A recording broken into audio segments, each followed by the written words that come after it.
Hi, my name's Emma Hampson. I am a neonatal physiotherapist at Royal Bolton Hospital, and this is a presentation on physiotherapy and developmental care on the neonatal unit.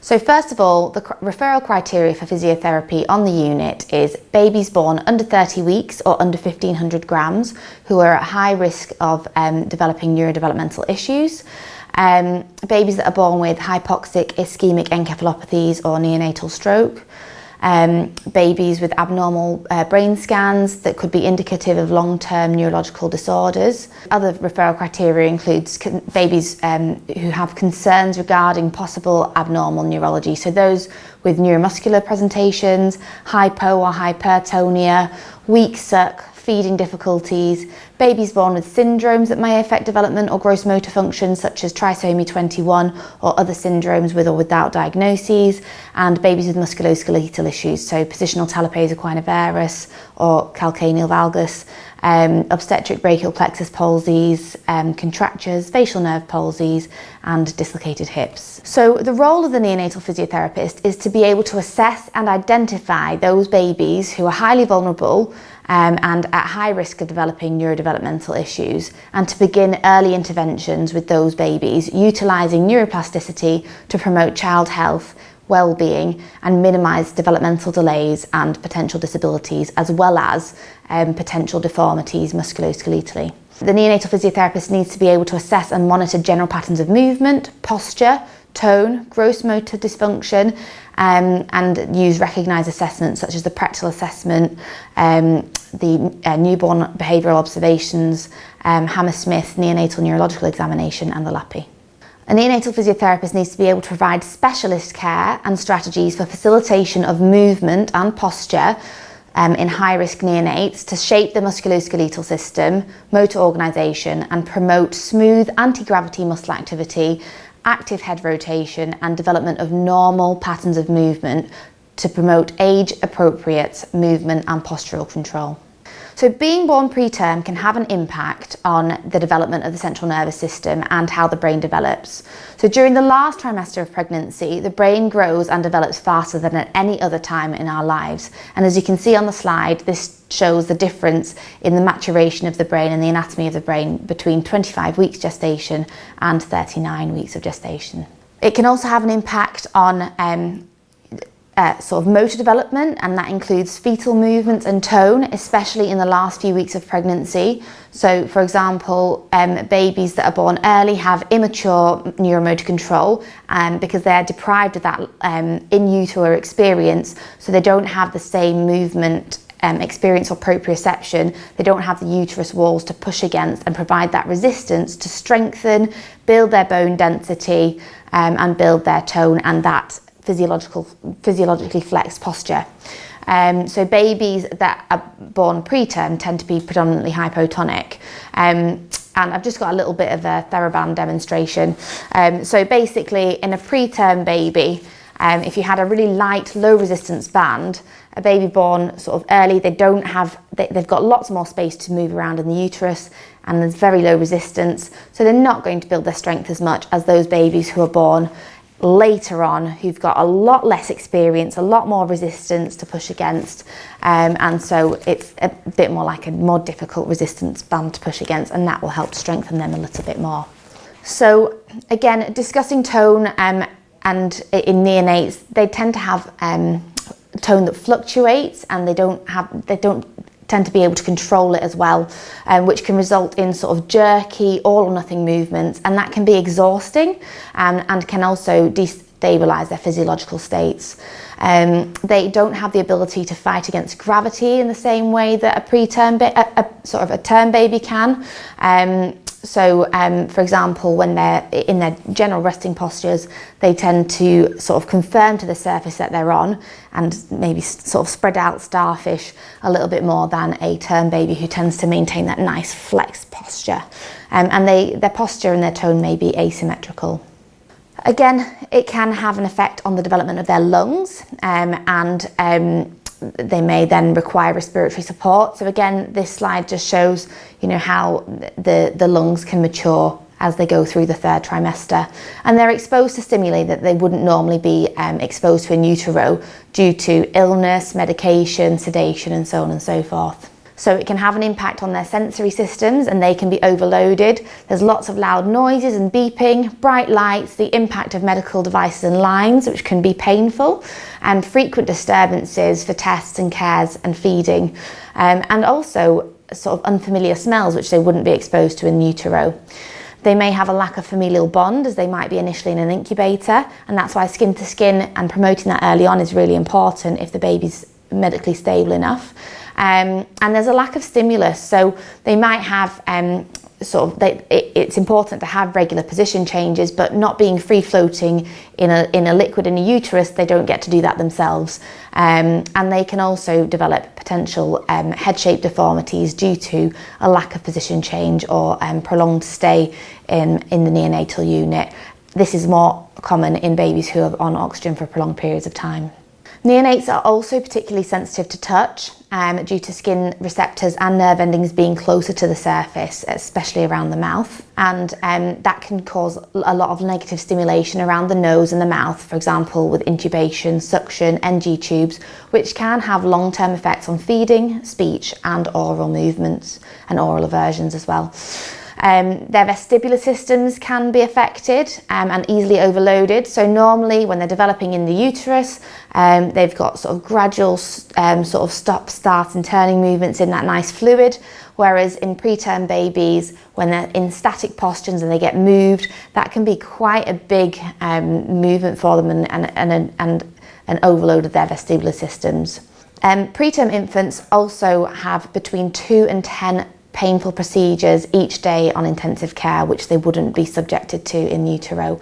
They're also not able to always show their distress in the same way as a term baby would, so they don't always cry or show that they are in pain with changes in facial expression. So it's important to know and be able to read their cues in terms of physiological cues as well. Exposure to pain and stress can also have short-term consequences, such as increased cortisol levels and physiological instability, but it can also have long-term consequences and in terms of altered pain perception.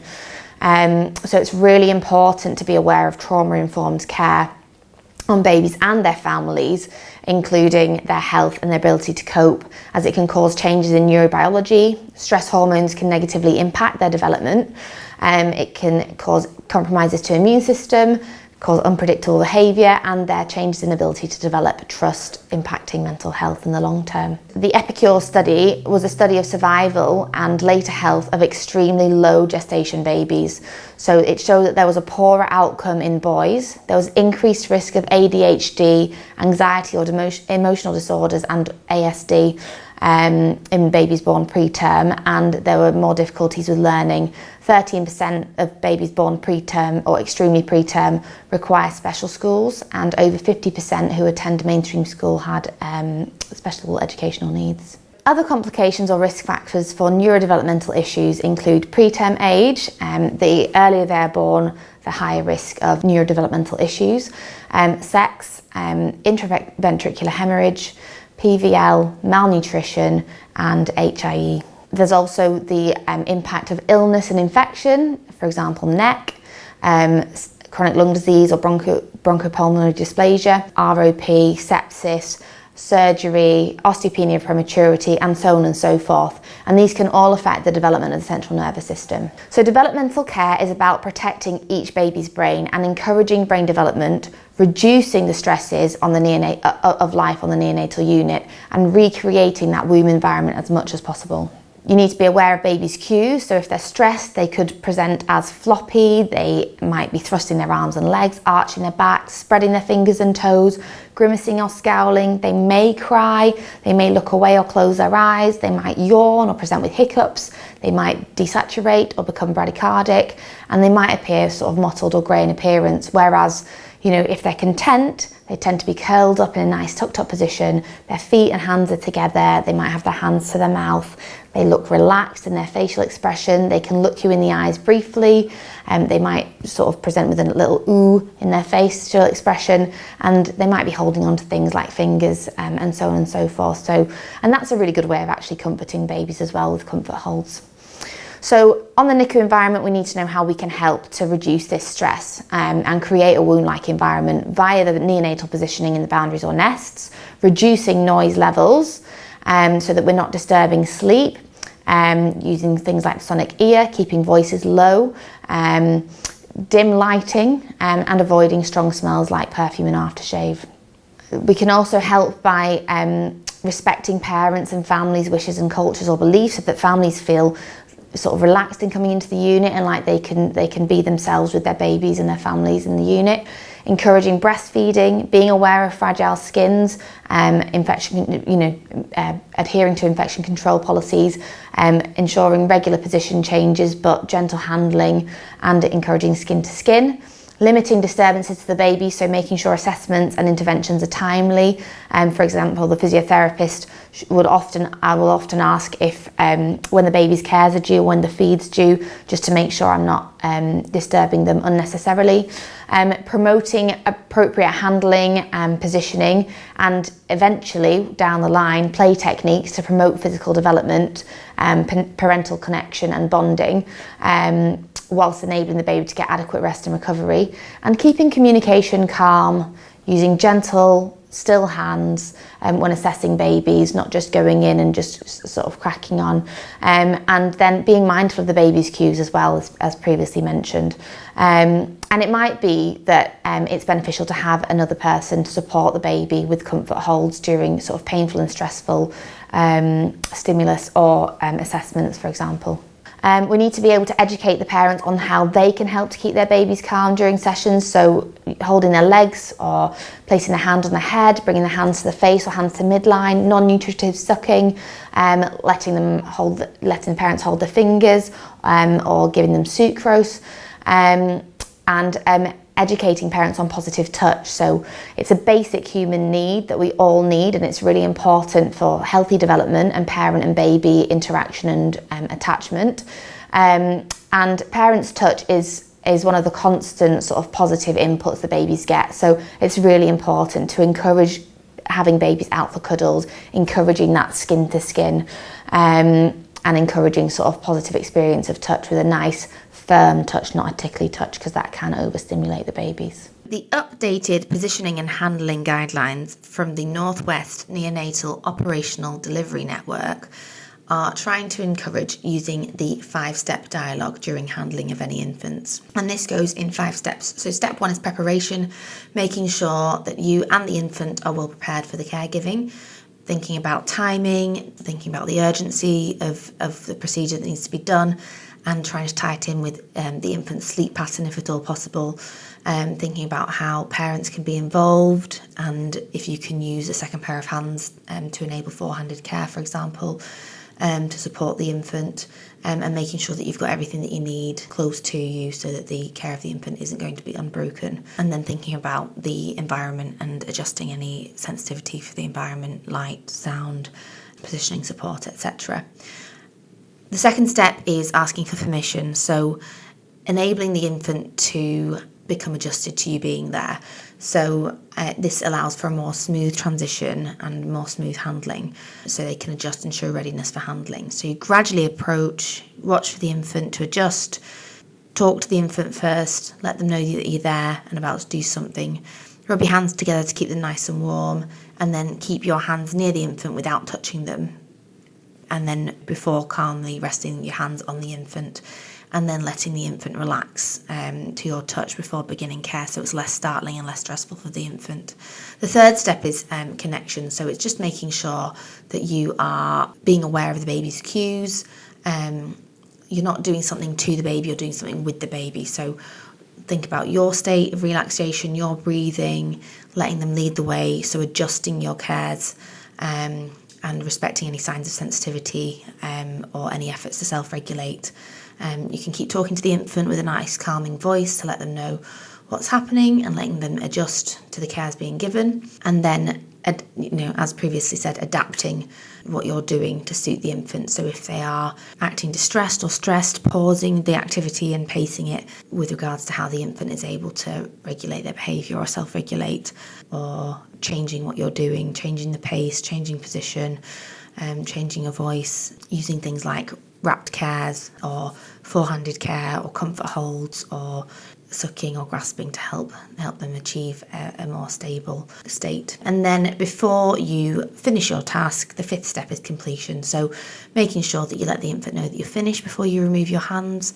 So it's like a kind of a slow withdrawal as opposed to a sudden stopping of movement, and then watching and waiting to make sure that the baby settles. And although this seems like it can take a long time, actually by taking this time you can prevent the infant from becoming more stressed and needing further care down the line. So actually it can save time, and in the long run it's been shown to have better effects long term in terms of baby's state of stress and anxieties in the long term, but also baby's state of readiness and tolerance to handling in the short term. So as previously mentioned with the 5-step dialogue, we are really trying to encourage four-handed care. So this is a way to assist premature infants or any infants to manage stress and pain during potentially stressful procedures. So in this way, a second caregiver observes the infant's behavioural cues and responds to support them in self-regulation and behavioural balance. So this can be via comfort holds, it can be by a finger cuddle, it can be by, a hand on their chest or a hand on their head and on their feet to help to facilitate a tucked, contained position. What we're trying to encourage as well is encouraging parents to be the second pair of hands where possible, in providing those comfort holds for their babies. And if parents are already involved in cares and nappy changes, for example, getting the second parent to provide a comfort hold as well has been shown to reduce the stress of the infant whilst on the unit and during any kind of procedures where they're being exposed to more touch than they would normally be if they were in utero.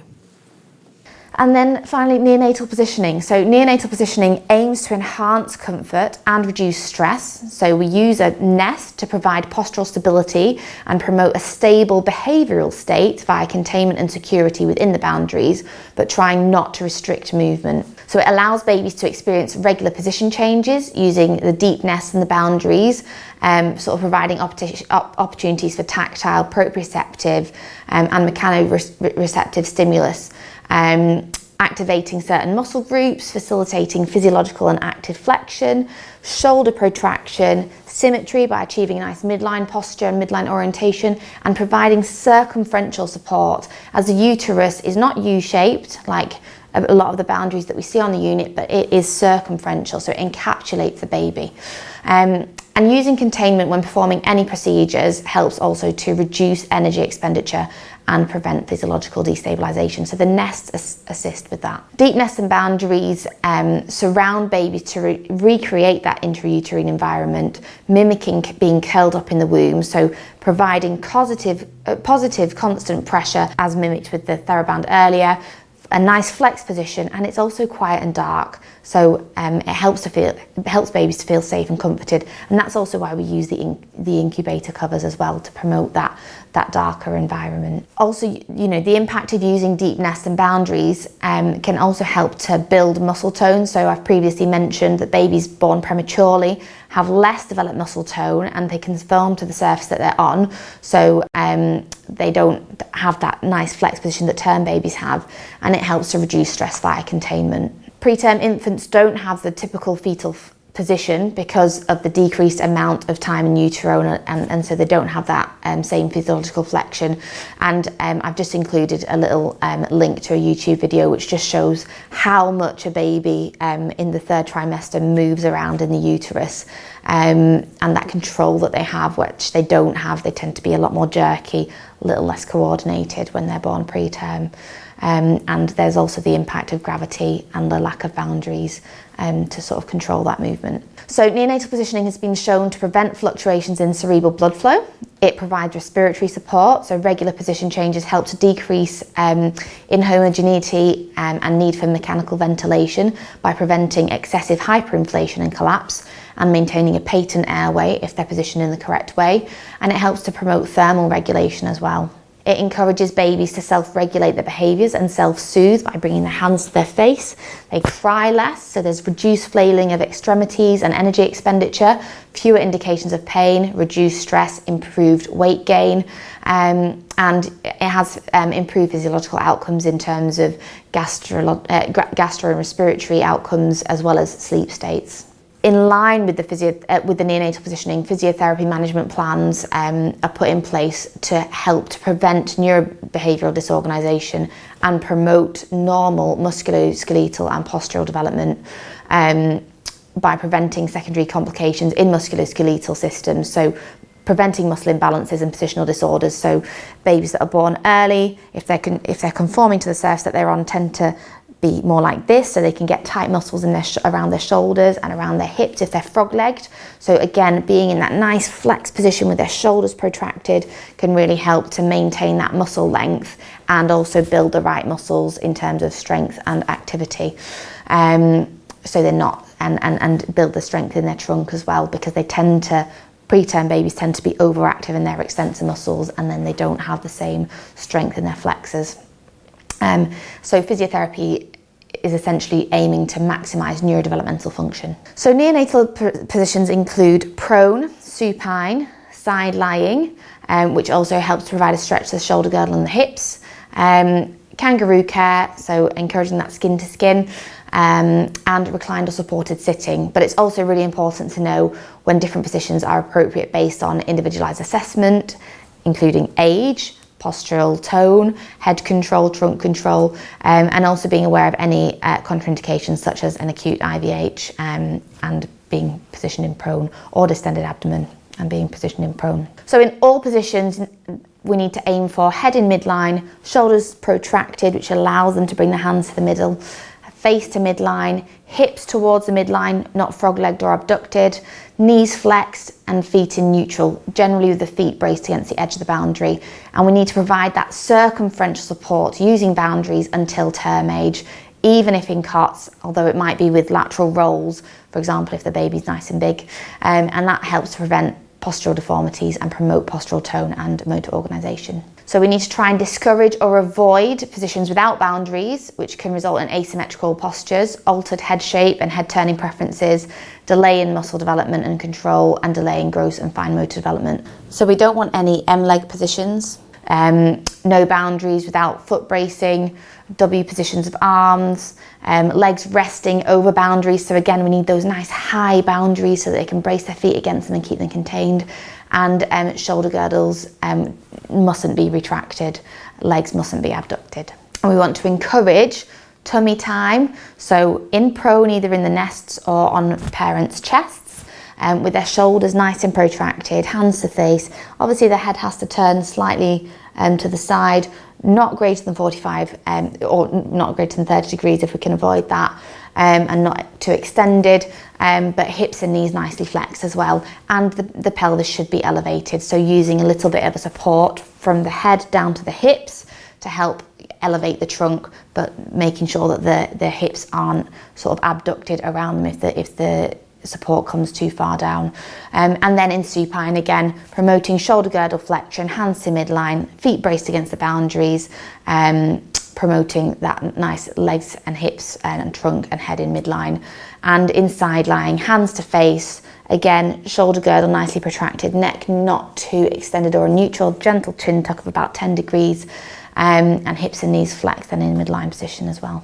So we can also use the IPAT scoring system and assessment to look at how the posture should be, and that's generally a score out of 12. And we can work with the MDT to support parents to be the lead carers of their babies, so they can get involved in learning how to make effective boundaries, and the nursing staff can teach them, or the physio team can teach them how to do that. And obviously we'll assist in a boundary demonstration now. So I'm now going to go through making a boundary or a nest, a neonatal nest. So first of all, we need to make sure that we've got a sanitised environment on which to make the boundary or the nest. Okay, so we need to make sure that we clean this with sanitising wipes and solution. Okay, using fresh linen and laundry out of the laundry cupboard. Okay, and we're going to start off with a nice flat sheet. Okay, for the bottom sheet. Okay, and try and smooth it out as much as possible. Okay, the next layer of the boundary is another sheet that we're going to fold into 2 peaks. So fold it in a diagonal way, okay, to make 2 peaks. And making circumferential nests, you need to make sure that it's a little bit longer than the bottom sheet. So we're going to try and put the lateral peak in line with the bottom with the edge of the bottom sheet. Okay. And every time, try and smooth it out as much as possible. Okay. We're going to do the same with a second sheet. So we're going to make, again, a double peak, and we're going to put this lateral peak in line with the edge, the outer edge of the flat sheet. So in a nice line, like so. Okay, and again, flattening it out. Okay, you might have a smaller table than this, that's okay, you can still make it this way, it's just the edges will be dangling over the sides. Okay, so the next step, okay, you're going to get a towel. Okay, now for your smaller babies, you might only use 1 towel, but I tend to find that 2 towels works better, just to provide a little bit more stiffness in the boundary and provide a little bit more resistance for babies to push against. So again, you fold it into 2 double peaks, and you're going to place this in the centre. Okay, in the centre of the boundary. Okay. Ooh. And again, making sure it's nice and flat. Okay, same again with your second towel, and you just place this directly over the other towel, also in a nice double peak. Okay, so, okay.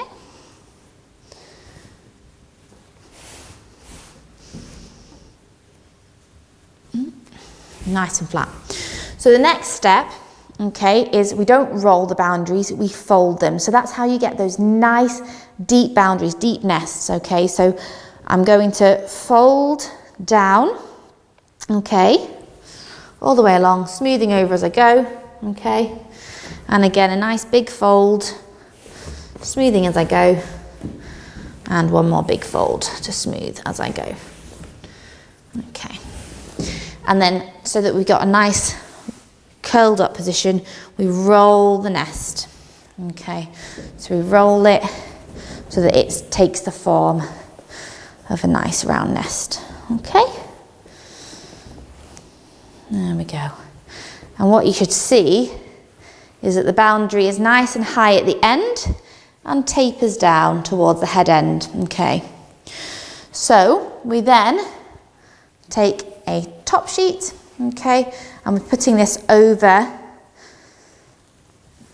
the boundary, but we need to make sure that it doesn't hammock, so we have to make sure that we press it in right to the bottom, okay, so that the baby's not supported in a hammock or suspended in a hammock. So we fold it round, okay,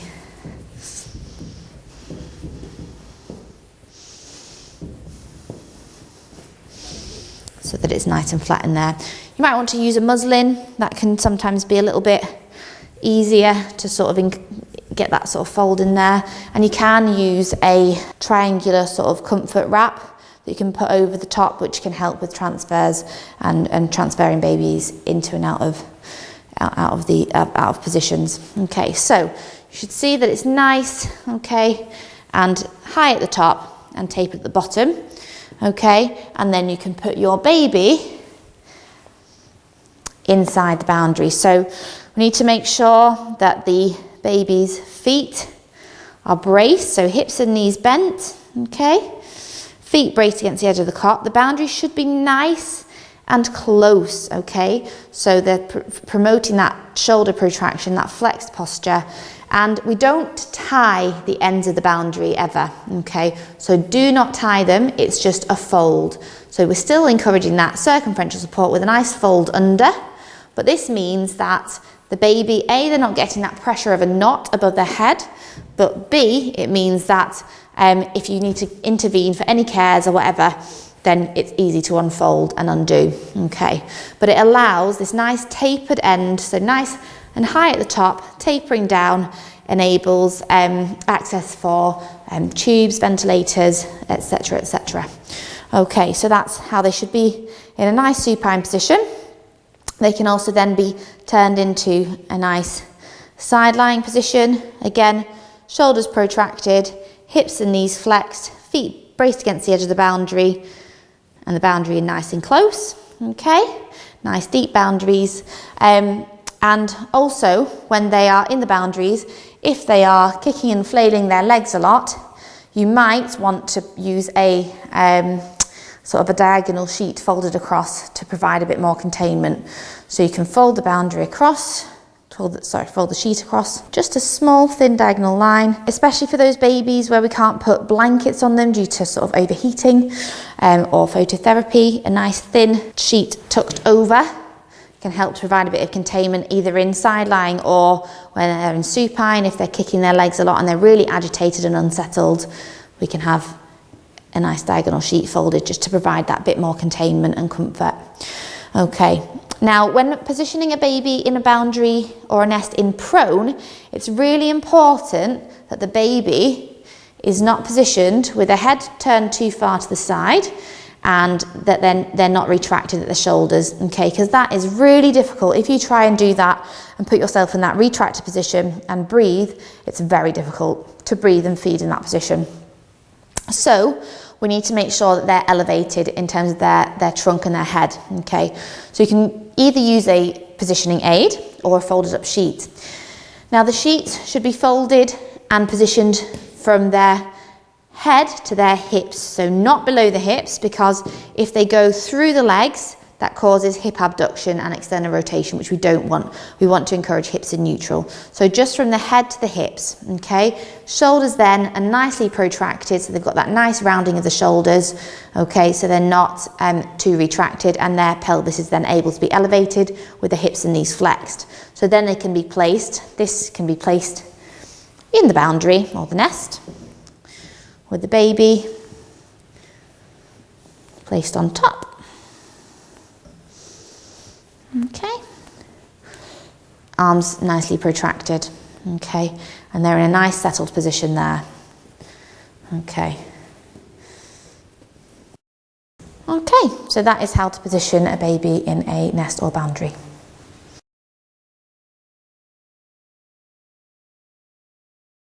Once you've added the top sheet, you then need to add what we call a cuddle wrap, okay, and this is to help with transfers, i.e. bringing a baby out for transfers to skin in side lying or transfers for weighing or even doing some wrapped bathing, and that's as per the Northwest Neonatal Operational Delivery Network Positioning and Handling Guideline.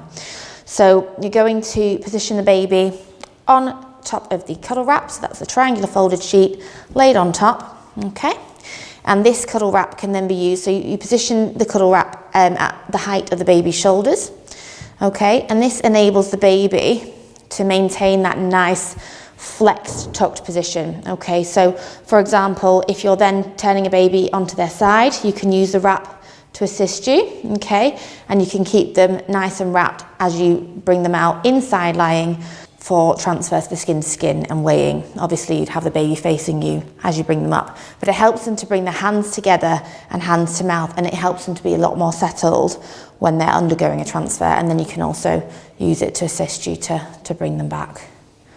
Okay, and also if a baby has just been transferred out and you've just put them back in position, using the cuddle wrap as a little bit of a swaddle initially to help settle the baby can be quite helpful before then unwrapping. Okay. The other thing that we can use, for example, if a baby is desaturating a lot because they're getting a lot of chin tucking, is you can use a shoulder positioner. So if you take a sheet, okay, and you fold it lengthways in like a concertina fold. So say you fold the sheet in half and then fold it like so in that concertina fold. Okay, and we're going to put this underneath the shoulders to elevate the shoulders a little bit, so you're opening up that baby's airway. A pillowcase works quite nicely as well for those smaller babies. And then you're just going to place this underneath the baby's shoulders, so you're giving them that little bit of extension. And the benefit of using a shoulder positioner and laying it on top of the nest is that you can then see it, so you're aware that it's there for someone taking over from you. If they're needing to do a position change, then we're not getting things like nappies left underneath the boundaries or the nest, so you can see it. It's breathable, unlike a nappy, so you're aware of where it is if you need to reposition or remove it for changes of position, etc. Okay, so that's the shoulder positioner. All right, so it just enables opening of the airway a little bit. For the cuddle wrap as well, I tend to recommend using or asking parents to bring in a muslin. They tend to be a little bit softer than our sheets, and it's also a little bit more of a more comforting piece of cloth to enable those transfers to skin as well.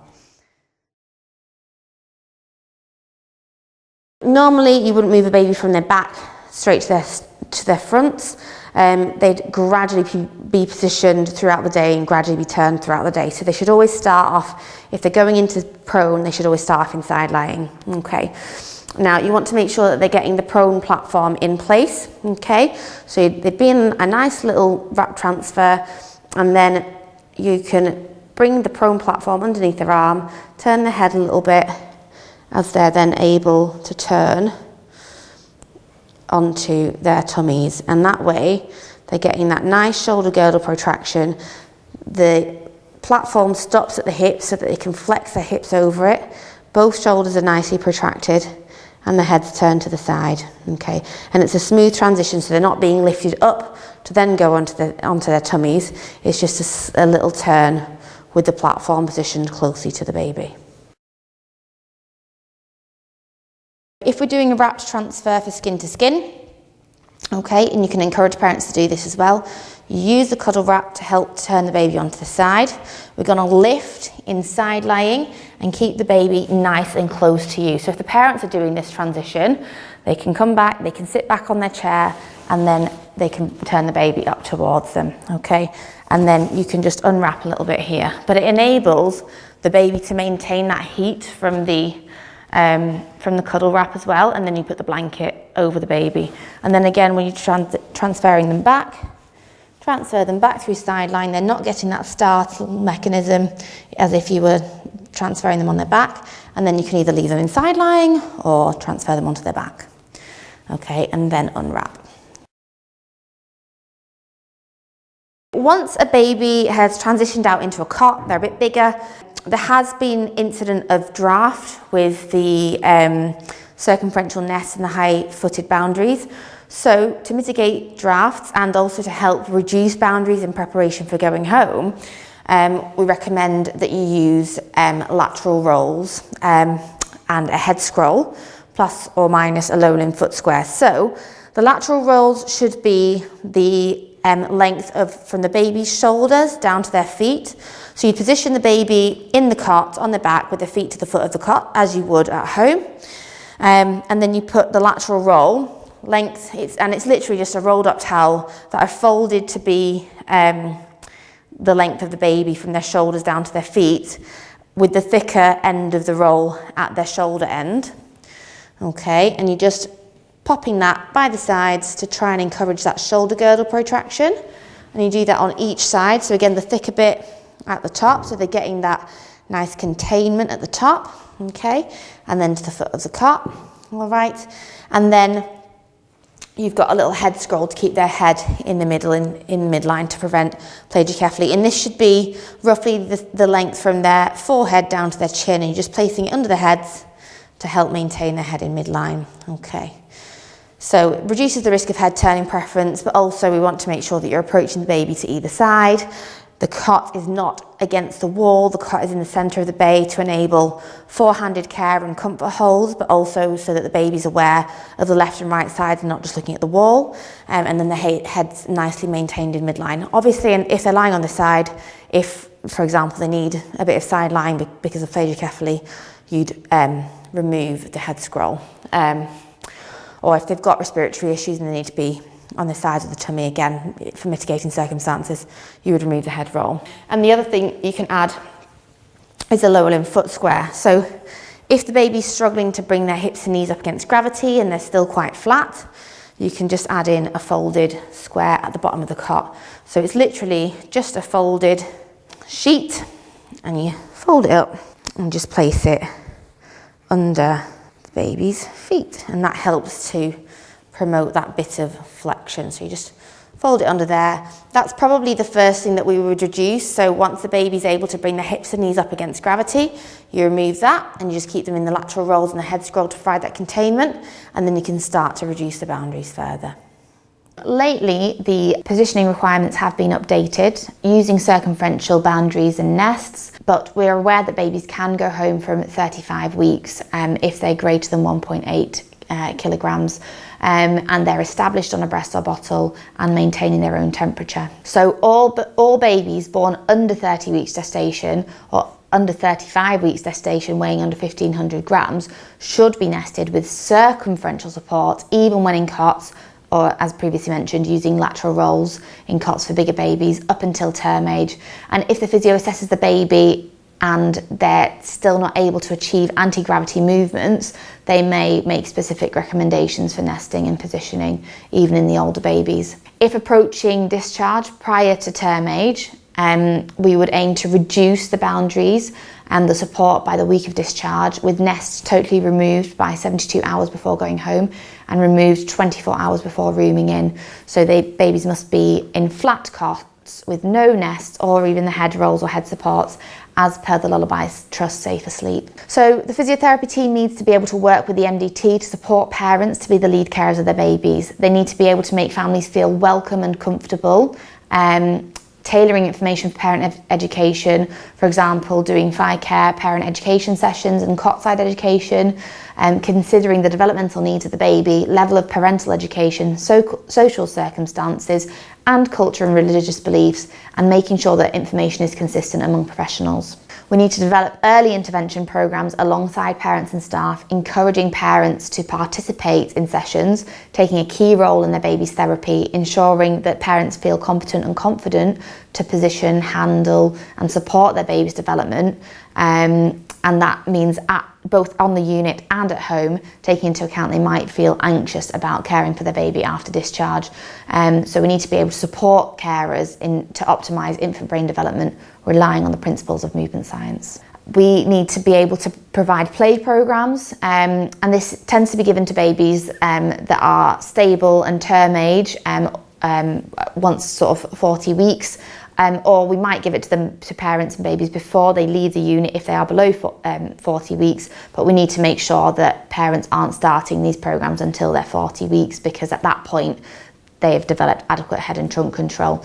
So at this point, at 40 weeks, they can go in a bouncer chair, and parents will be advised on play programs prior to discharge, so that we're not overstimulating those babies. We need to be able to promote adaptive parenting, supporting parents through difficult times of transition, empowering them to feel able to care for their babies in preparation for their babies being discharged home. And again, really educate sort of the benefits of skin to skin, which is really important again in terms of baby's development and their physiological state. So ensuring baby's skin is touching mother or father's skin, which is the closest thing that they can experience to being back in the womb. Emphasise that during skin to skin, their baby can smell them, they can hear their heartbeats and breathing, they can feel their warmth and their touch. And it has been shown to stabilise baby's breathing, heart rate, temperature, as well as support successful breastfeeding. A physiotherapist will also be encouraging tummy time. So it's an essential part of the baby's development, and it encourages babies to push through their arms and lift their heads to look around. So this builds neck strength, head control, upper limb strength and trunk control, and reduces the risk of altered head shapes.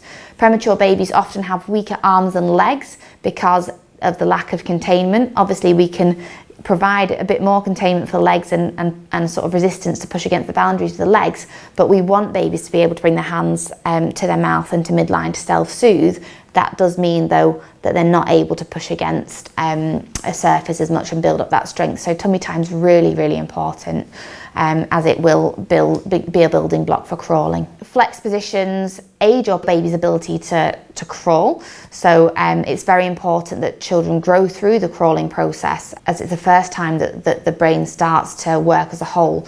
So the left and the right sides of the brain start interacting and transmitting information, and when children crawl, it sends information about their coordination and fluidity of movement through both sides of the body, so it helped development of the corpus callosum, which is also important for reading and writing. So again, tummy time is a really essential building block for crawling, which can start on the unit, on parents' chests, very early on. So again, the best position to start tummy time, it's on the parent's chest, and the physio should go through tummy time and the progressions of this as the baby reaches term age. It's also important to be aware of head shapes. So premature babies tend to have softer skulls and they're more prone to head moulding. Plagioccephaly affects approximately 30% of infants in the first year of life, and moulding occurs in about 48% of neonates.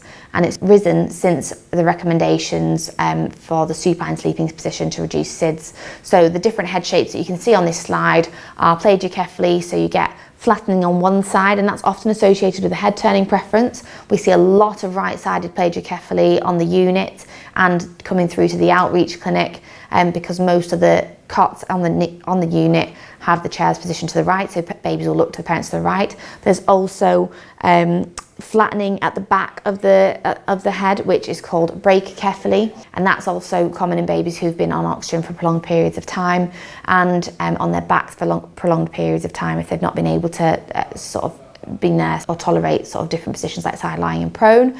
And scaphocephaly. So again, that's really common in babies who've been on CPAP for a long time and wearing the sort of CPAP hats, but also which can affect sort of that pull of the head upwards. But again, those babies who have had to be nursed in side lying and prone for prolonged periods of time. So flattening at the back of the head, or even scaphocephaly, is not harmful. It is treatable, and it's mostly aesthetic and should not really delay development, but it is preventable. Again, those circumferential supports within the nest help to keep that head in midline. Regular position changes help to ensure that they're changing their head position and making sure that we're changing their head position when in prone to left and right alternating sides. Having cuddles out of their cot, so parents sitting on either side of the cots as well and approaching the baby to either side of the cot, doing their cares on either side, so nappy changes, feeds on both sides, and making sure that we're sort of identifying this early so that we can give advice and information on how we can change this and prevent this. So the things that we tend to see in the outreach clinic, which is where babies that are referred to us on the neonatal unit or that we pick up from the handover, when we triage from that handover as well to pick up referrals, and any baby that is meeting those referral criteria will then be followed up in an outreach clinic. And the things that we usually see are preference for extension patterns rather than that flexed patterns, which can delay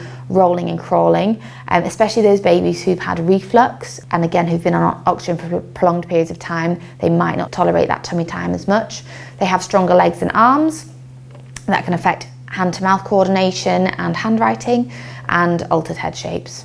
Basically, the role of the neonatal physiotherapist is to provide information. We provide information leaflets to the parents and caregivers upon admission and upon discharge. Provide information on support groups, so charities and websites that provide ongoing support in the community, and signpost to resources such as Pathways, EI Smart, Bliss, Ickle Pickles Charity, and those kinds of things. In collaboration with the MDT, we try to prepare families for home, commencing early discharge planning with parents and family and the support network involved from the start and at all stages, attending or providing information for discharge planning meetings, ensuring that the discharge plan includes clear information about the care of the baby, including risk factors for developmental problems and disorders, and supporting families through periods of transition, for example, repatriation to other units as well as discharge home, and referring onward appropriately for enhanced developmental support and surveillance in the community. So it will be educating parents on those pathways, and if they are from out of area, it will be making sure that those referrals are made to the areas, to the out of area teams. So in conclusion, developmental care is an area that we all play an important role in. We are the guardians of these premature babies, developing brains, and even the term babies who are born with HIE and neonatal stroke. We have to really try and promote neuroplasticity and handling to fully reap the benefits of the neuroplasticity in at that young age. And by taking simple and considerate methods, we can help to protect delicate brains and nervous systems whilst implementing important life-saving treatments. We need to be able to promote family integrated care, empowering parents to become their baby's primary caregiver, resulting in greater confidence and caring for their baby on discharge.